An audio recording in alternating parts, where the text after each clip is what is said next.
Hi and welcome back to the channel. If you can hear some noise, it's raining outside and I've got the heater on because winter is rolling in here and it's not nice. Anyway, I've had a really busy week. I've done a whole bunch of things. First off, I did a talk at a science fiction and fantasy discussion group called the Nova Mob, which has been going since Jesus was playing cowboys and Indians.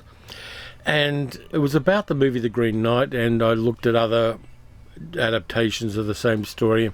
And then on Wednesday night I went to this place, Kensington Town Hall, which is an old building. It's full of history, such as history is in white Australia. It's even got cannon outside the front of it, so that was a cool thing to do.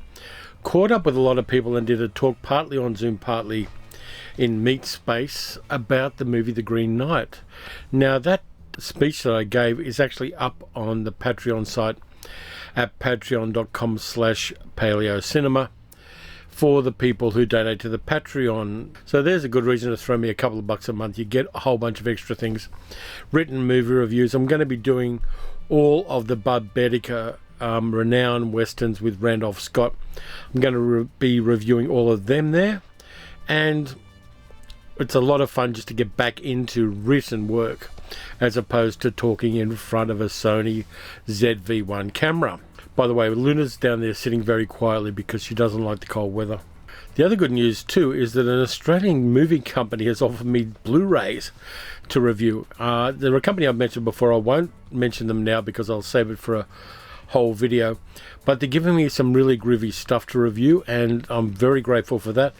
And it also means that the channel is actually getting noticed, and I'm very, very happy about that too. So that should be in a week or so. I'll be reviewing some of those movies, and I kind of feel honoured by that. It's surprising when I've got this thing. I've got complex PTSD, I'll be honest with you. So when nice things happen to me, like the talk at the Nova Mob, and like being offered movies, I kind of react really strangely. I go very quiet and pull back from it. But I'm very, very grateful for that. I'm grateful to you as subscribers as well, which is why, based on the feedback that I've got, I've decided that one of the movies I'm going to review this week is this one.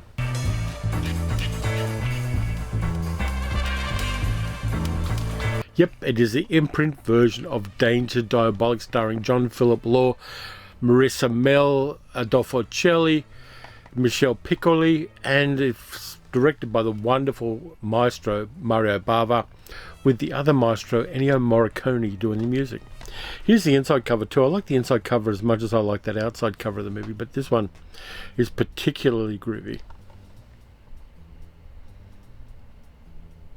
So I'm reviewing that. The other thing I did was I saw a day before the Americans, oddly enough, because it got released here a day earlier because America is a day behind us.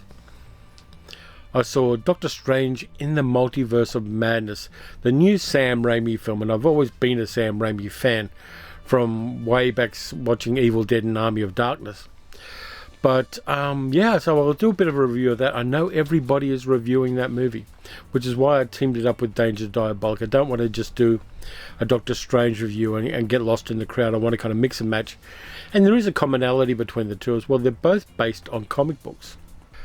So I watched Diabolik again today, and yesterday I'd seen the Multiverse of Madness, and they're both fun each in their own way. Also finished watching Moon Knight, the Marvel series on Disney Plus with Oscar Isaac, and that was a lot of fun as well. I think I'll do the Doctor Strange first. If you don't mind, I'll do the Doctor Strange first, and then we can hit Diabolik. By the way, I'm not going to do spoilers on the Doctor Strange movie. I will mention one thing, but it's only like a minor thing, which is a little bit of an Easter egg. But I won't go into details. That will mess the movie up for you. My advice before you watch it is to watch two things. Probably watch the What If animated series on Disney Plus if you possibly can. And also watch WandaVision. If you watch those two, you're going to be set up well to watch Doctor Strange in the Multiverse of Madness. You don't have to have watched everything since 2008. Just kind of go in with those two. Maybe watch the first Doctor Strange movie if you're inclined to.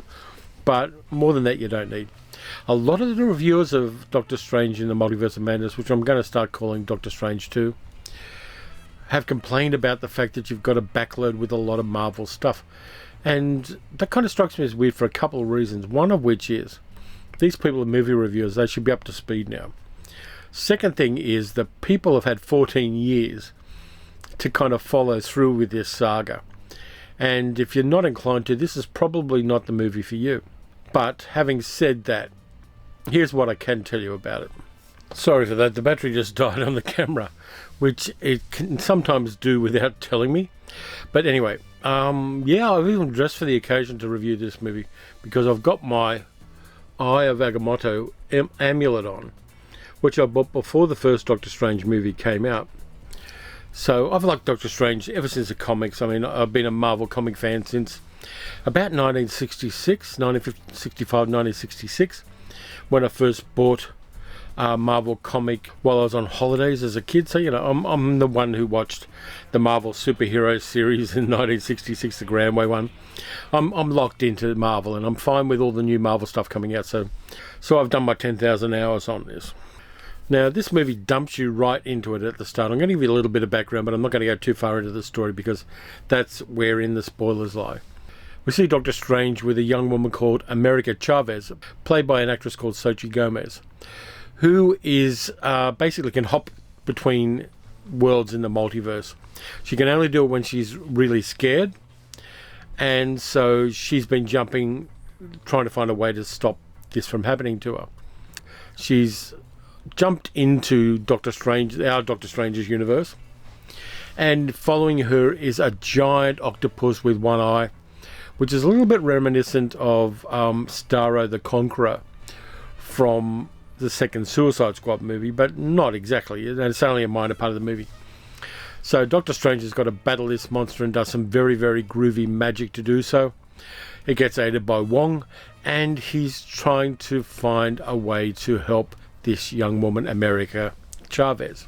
The clues lead him toward Wanda Maximoff, Wanda from WandaVision and also from the Avengers, and Strange enlists her to help him and find a way to defeat the evil that is chasing this young woman. From there, things start accelerating. They jump between universes and end up in a sort of utopian version of Earth, where the Earth is protected by a group called the Illuminati. Now, that's where you're going to get all your fan service and your squeeze sounds and all of the other stuff. That is a really cool sequence in the movie. And you also get battles with all sorts of different monsters. You get demons involved.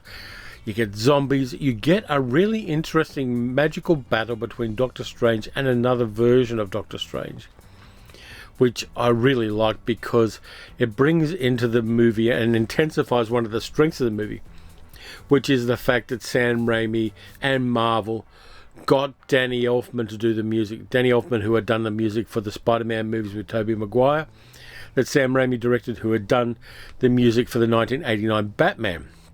And so Danny Elfman knows this genre and how to write music for it better, I'd argue, than 99% of the composers out there.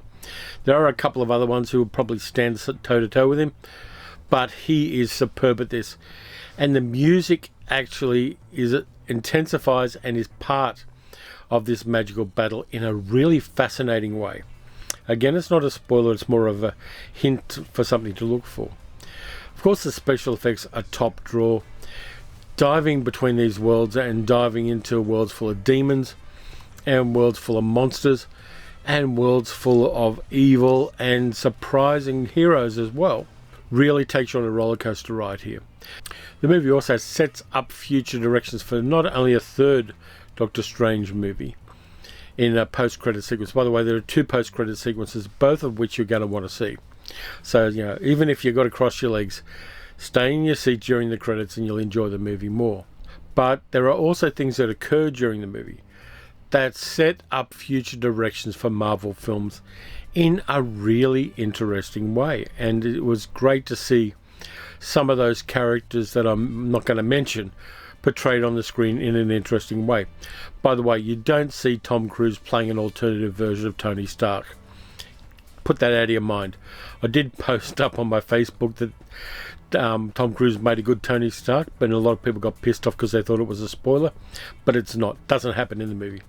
The things that happen you're going to like. the things that happen really work in the context of the movie. Now, as I said, it's not for everybody. Unless you're welded on to, like me, to Marvel movies, or you just want to have a good roller coaster ride, and you've seen a few of the other Marvel movies, you got to like this. Social media is full of people that say, I'm over superhero movies. You never hear them say I'm over westerns, or I'm over rom-coms, or I'm over any other genre. There seems to be a kind of slum where superhero movies dwell, even though they're the most successful movies in history, pretty much. There's a kind of snobbishness about them where people go, no, I don't watch that kind of movie, or no, I'm over that kind of movie. But for me, from Marvel, we'll get 3 or 4 of them a year, so you get maybe 1 a season.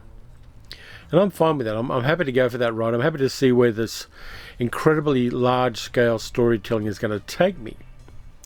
And I have fun while I'm watching it. I have fun afterwards as well, re-watching it when I buy it on physical media. And I'm cool with that. By the way, the other thing when I was at the cinema, which is kind of interesting, is they did the trailer for the second Avatar movie, The Way of Water, I think it's called. And that one I've kind of got my qualms about, because it looked a lot like a trailer for a computer game. It was all style and all pretty graphics, but we're not invested in those characters. Can you even remember the names of most of the characters that were in the first Avatar movie? Most successful movie financially in the world. But they didn't follow up on the intellectual property. And the weakest part of it was the storytelling.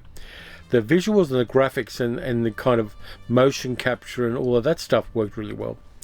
But it was basically Dances with Wolves with Smurfs. And so this second one, James Cameron's put a lot of time and money and effort into it.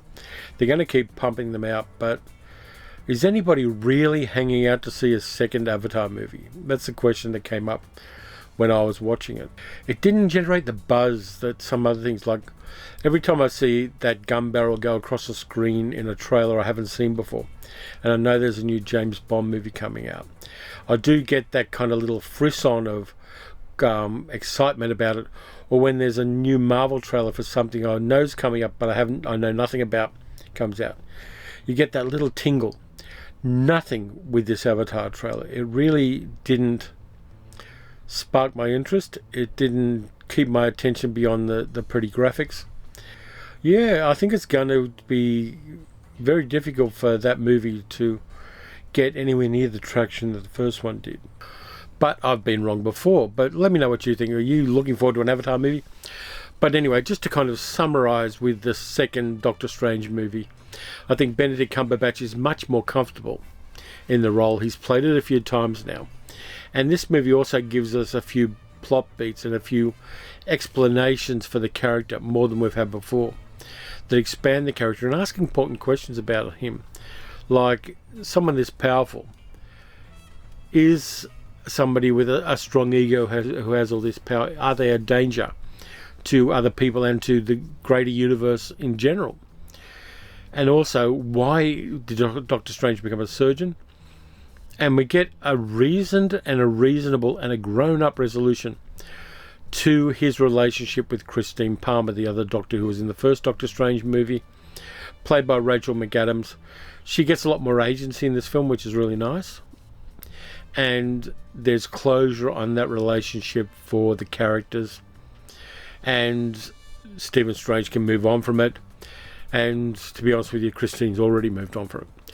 But we get that closure, that kind of weak link in the plotting of the first Doctor Strange movie, where the love interest is the least interesting part of the film.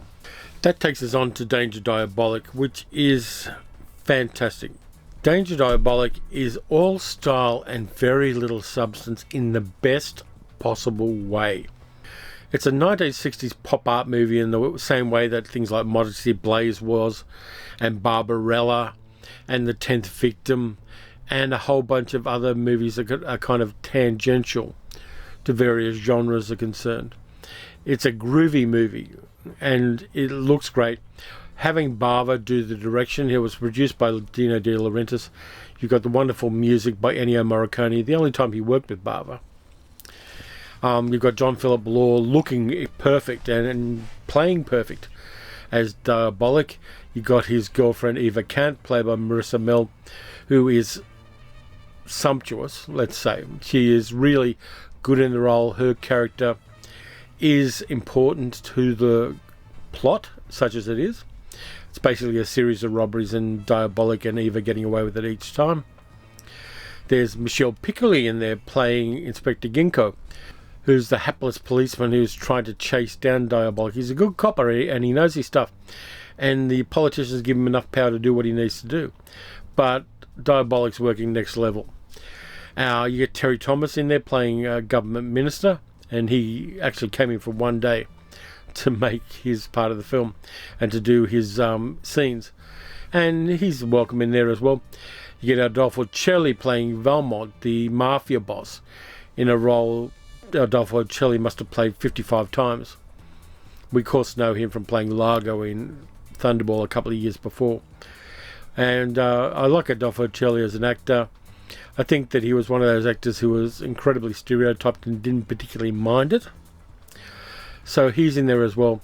But the secret sauce in this is Mario Bava.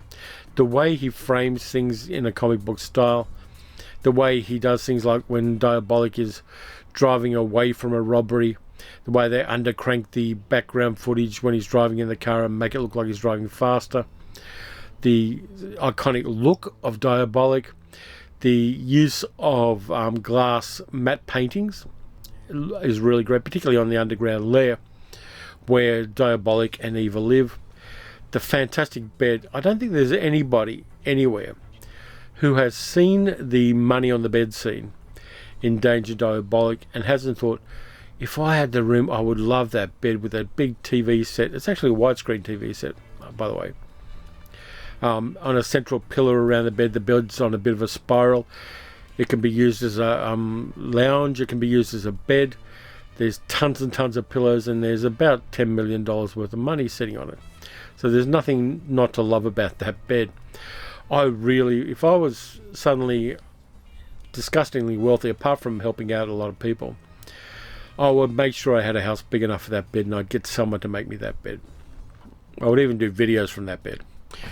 Now, there actually have been some feminist interpretations of this film, which I kind of like. There are things like the fact that Diabolik is monogamous. He's in a very much a full-on love and lust relationship with Eva, which is consistent all the way through the film. Meanwhile, Inspector Ginkgo doesn't seem to have any personal life, and Valmont treats women as disposable.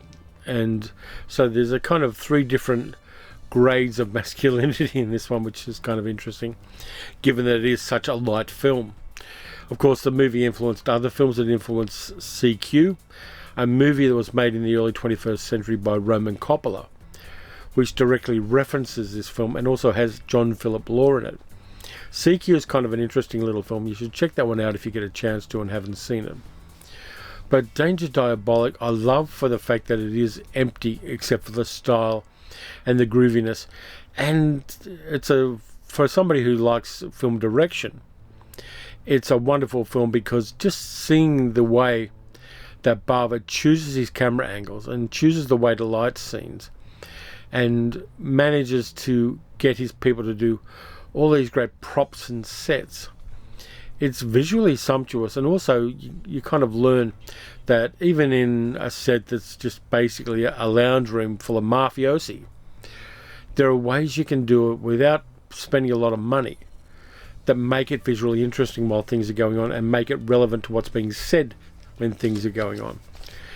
There's scenes of Eva and Diabolik which are framed as two shots and things like that and look great because of the way Bava has chosen to put something as a frame around the characters. Framing is one of the things that Bava does incredibly well. Of course, Danger Diabolik is based on a fumetti, an Italian comic book from the 1960s, written and illustrated by two Italian sisters, Angela and Luciana Guisani. I mispronounced that, but we'll let it go. So it's got that comic book credibility about it. In fact, the movie actually has scenes that are directly ripped from the comic book. And also, politically, this film is very much part of the 1960s. It's anarchic. Diabolik blows up all of the tax records of Italy. And so the Italian government has to ship some gold offshore in order to get funds and change it into cash. And he steals that as well. So he's an anarchic character in the same way that Phantomas is an anarchic character. And of course, Diabolik was based on Phantomas to a large extent by the two sisters who admitted as much. There's also a 2021 film version of this, which surprised me. Let's have a look here. It was directed by the Manetti brothers, whoever they are. And it stars Luca Marinelli as Diabolik and Miriam Leone as Eva. I want to see this, but it hasn't been released on disc with English subtitles yet. I'm not going to go into the plot of it. I'm not even going to look at it on Wikipedia, but I want to see this. Because I have seen Danger Diabolik, I want to see this movie which is called Diabolik. And apparently there's going to be another one made as well. I think that the modern era does lend itself to a fictional hero who steals from the rich and keeps it. I think that stealing from the rich is very much part of our zeitgeist at the moment. Particularly with things like, the yachts of Russian oligarchs being basically impounded by the Fijian government.